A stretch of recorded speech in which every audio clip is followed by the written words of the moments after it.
हर देश की अपनी एक सीक्रेट एजेंसी होती है जिसे हम इंटेलिजेंस एजेंसी के नाम से जानते हैं। इन एजेंसीज़ में कई ऐसे एजेंट्स अपने देश के लिए काम करते हैं जिनका काम होता है दूसरे देशों में जाकर वहाँ रहकर वहाँ की एक्टिविटीज़ पे नज़र रखना और वहाँ से इंफॉर्मेशन गैदर करके वो सारी इंफॉर्मेशन अपने देश भेजना। ये काम इतना आसान नहीं होता क्योंकि इसमें पकड़े जाने का डर होता है, और अगर एक बार आप पकड़े जाते हो तो आपकी खुद की कंट्री आपको अपनाने से इनकार कर देगी। इंडिया से भी ऐसे कई जासूस रहे हैं जिन्होंने इंडिया की बहुत मदद करी है। उन्हीं में से एक ऐसे भी जासूस थे जिनकी वजह से इंडिया के कई सारे मिशंस, इंडिया के कई सारे ऑपरेशंस सक्सेसफुल रहे, and he was considered one of the best raw agents. उनका नाम था Ravindra Kaushik. Ravindra Kaushik was born on Sri Ganganagar, Rajasthan on 11th April 1952। उनका जन्म एक ब्राह्मण परिवार में हुआ था। उनके डैड इंडियन एयरफोर्स में एक ऑफिसर की पोस्ट पे थे और उनकी माता श्री एक हाउसवाइफ थी। उनके 4 भाई बहन थे जिसमें से वो खुद अपने परिवार के दूसरे बेटे थे। रविंद्र जब छोटे थे तभी से वो अपने डैड को बहुत एडमायर करते थे क्योंकि वो अपने पिता की तरह ही अपने देश के लिए कुछ करना चाहते थे, and he was very passionate about it. इसके अलावा उन्हें एक्टिंग का भी बहुत शौक़ था। इसीलिए जब वो कॉलेज गए जहाँ पे वो अपनी बीकॉम की पढ़ाई कर रहे थे, कॉलेज के प्ले और ड्रामा में वो परफॉर्म किया करते थे। रविंद्र खास तौर पे ऐसे ही रोल्स को चूज़ करते थे जिसमें कि वो एक आर्मी ऑफिसर बने। एक दिन की बात है, कॉलेज की तरफ से एक प्ले हो रहा था और इसमें रविंद्र कौशिक एक आर्मी ऑफिसर के किरदार में थे। इस प्ले को वहाँ बैठी ऑडियंस बहुत ध्यान से और बहुत गौर से देख रही थी क्योंकि जिस तरीके से रविंद्र परफॉर्म कर रहे थे उन्हें देखकर ऐसा बिल्कुल भी नहीं लगता था कि वो एक्टिंग कर रहे थे।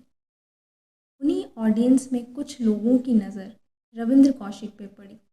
जब प्ले ख़त्म हो गया तब वो लोग रविंद्र से जाके मिले और उनसे कहा कि तुम्हारी परफॉर्मेंस बहुत अच्छी थी, तुमने बहुत अच्छी एक्टिंग की। इनफैक्ट एक वक्त को तो ऐसा लगा कि तुम सच में एक आर्मी ऑफिसर हो जो अपने देश के लिए कुछ भी कर सकता है। तो क्या वाकई तुम्हारे अंदर इतनी देशभक्ति है? रविंद्र कौशिक मुस्कुराते हुए कहते हैं कि हाँ, मैं अपने देश से बहुत प्यार करता हूँ। रविंद्र कौशिक ये सोच रहे थे कि वो लोग कोई आम लोग होंगे, लेकिन उन्हें ये नहीं पता था कि वो कोई आम लोग नहीं थे बल्कि वो लोग रॉ के लोग थे।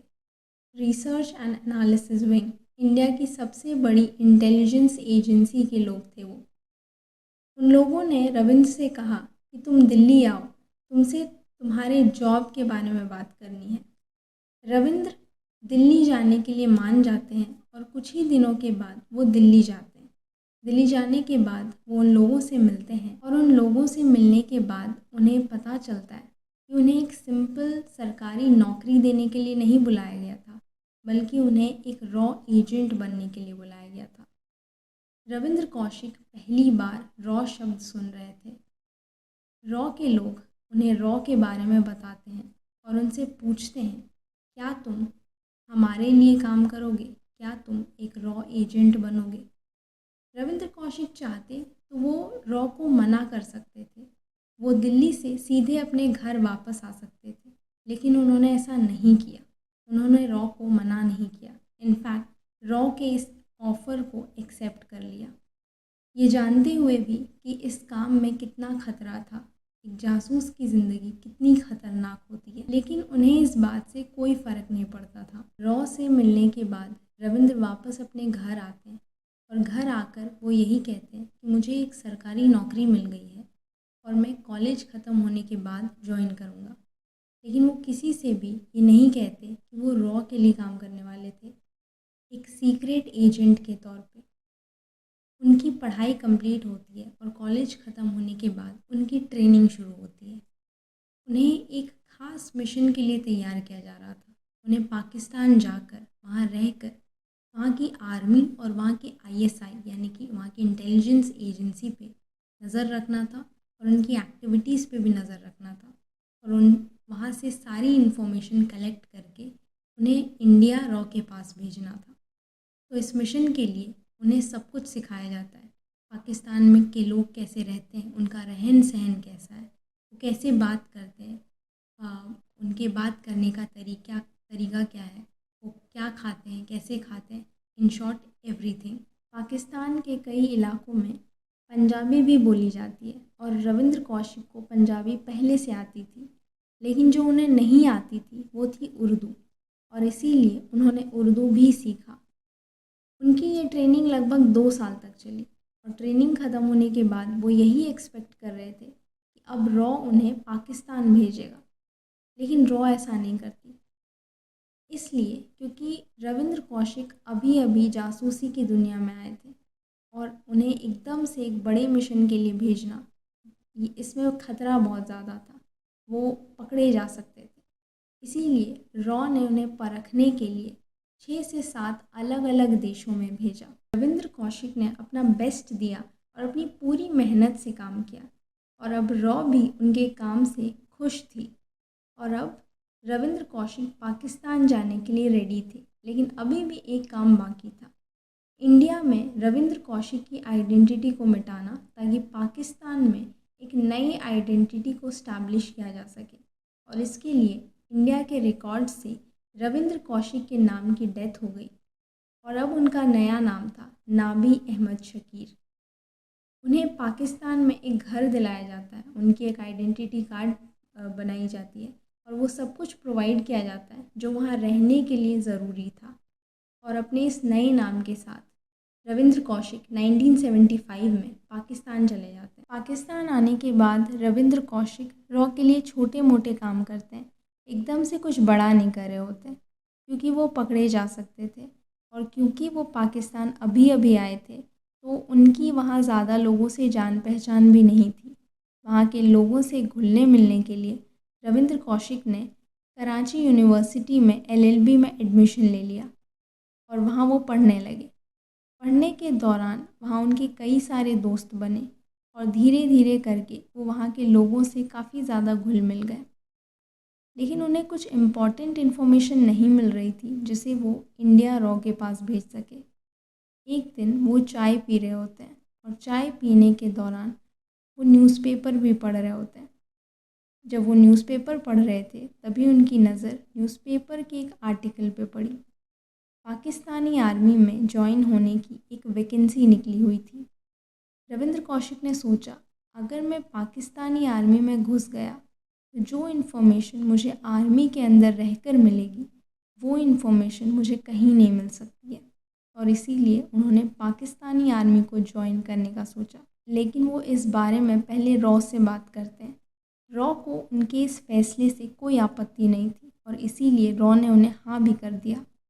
अब रविंद्र कौशिक पाकिस्तानी आर्मी में अप्लाई करते हैं and fortunately he got selected in the army.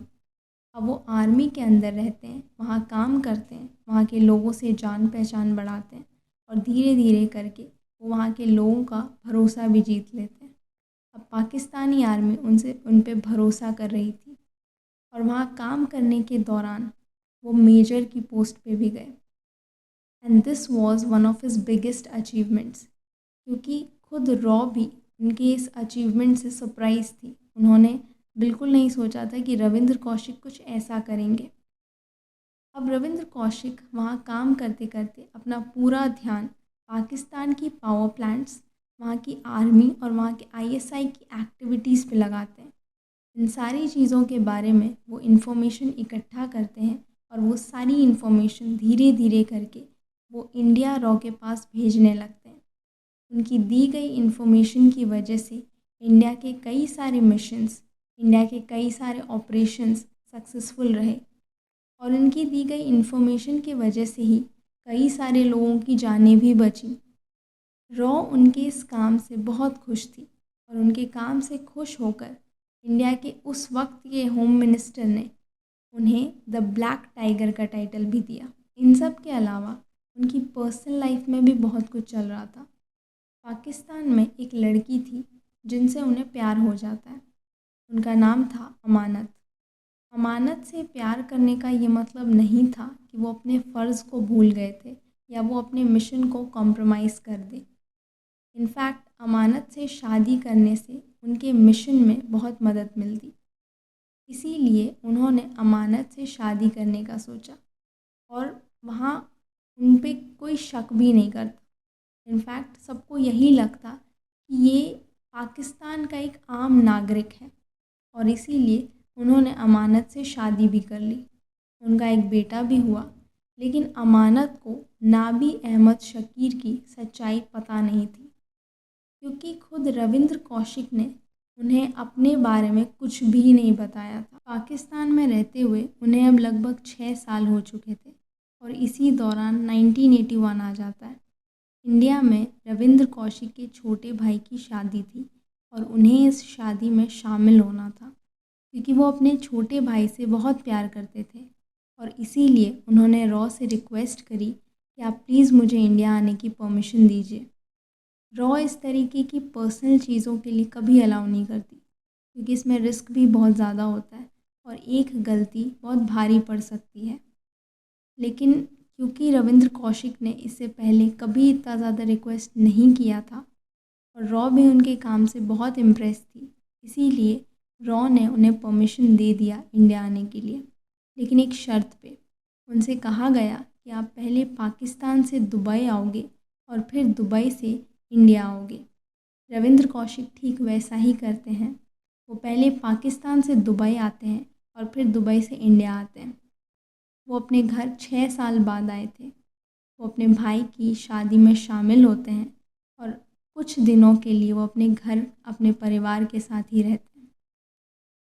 क्योंकि वो घर इतने साल बाद आए थे और अब उनके छोटे भाई की भी शादी हो चुकी थी, इसीलिए उनकी फैमिली ने उनसे कहा कि अब तुम भी शादी कर लो। लेकिन यहाँ सिचुएशन ये थी कि वो पहले से ही शादीशुदा थे और उनका एक बेटा भी था। उन्होंने अपने फैमिली से कहा भी कि मैंने शादी कर ली है, लेकिन कब और किससे की इस बारे में रविंद्र कौशिक ने किसी को कुछ भी नहीं बताया। उनके परिवार के कई सारे सवाल थे जिनका जवाब वो दे नहीं सकते थे, क्योंकि उन्हें अब वापस पाकिस्तान जाना था। लेकिन जाने से पहले उन्होंने अपने डैड से वादा किया कि जब मैं वापस आऊँगा तब मैं आपको सब कुछ सच सच बता दूँगा। बट अनफॉर्चुनेटली 1981 की वो मुलाकात उनके परिवार की उनसे आखिरी मुलाकात। रविंद्र कौशिक वापस पाकिस्तान आ जाते हैं और वो अपने काम में लग जाते हैं। 1981 से 1983 आ जाता है। अभी तक सब कुछ सही चल रहा होता है। वो अपना काम बहुत अच्छे से कर रहे थे, इन्फॉर्मेशन गैदर कर रहे थे और एक एक करके वो सारी इन्फॉर्मेशन रॉ के पास भेज रहे थे। इस इन्फॉर्मेशन से रॉ की भी काफ़ी ज़्यादा हेल्प हो रही थी और सब कुछ बढ़िया चल रहा होता है। इसी दौरान एक दूसरे रॉ एजेंट को पाकिस्तान भेजा जाता है इन्फॉर्मेशन पास करने के लिए। इनका नाम था इनायत मसीहा। इनायत मसीहा पंजाब के रहने वाले थे और ये पाकिस्तान पहली बार आ रहे थे। इनायत मसीहा को पाकिस्तान आके रविंद्र कौशिक से मिलना था और डॉक्यूमेंट्स पास करने थे। वो पाकिस्तान आते हैं, लेकिन यहाँ एक प्रॉब्लम हो जाती है। पाकिस्तानी इंटेलिजेंस एजेंसी को उनके आने की खबर पहले से ही हो जाती है, लेकिन इस बारे में इनायत मसीहा को कोई आइडिया नहीं था, उन्हें कुछ मालूम नहीं था और पाकिस्तानी इंटेलिजेंस एजेंसी उन्हें बॉर्डर से ही फॉलो कर रही थी।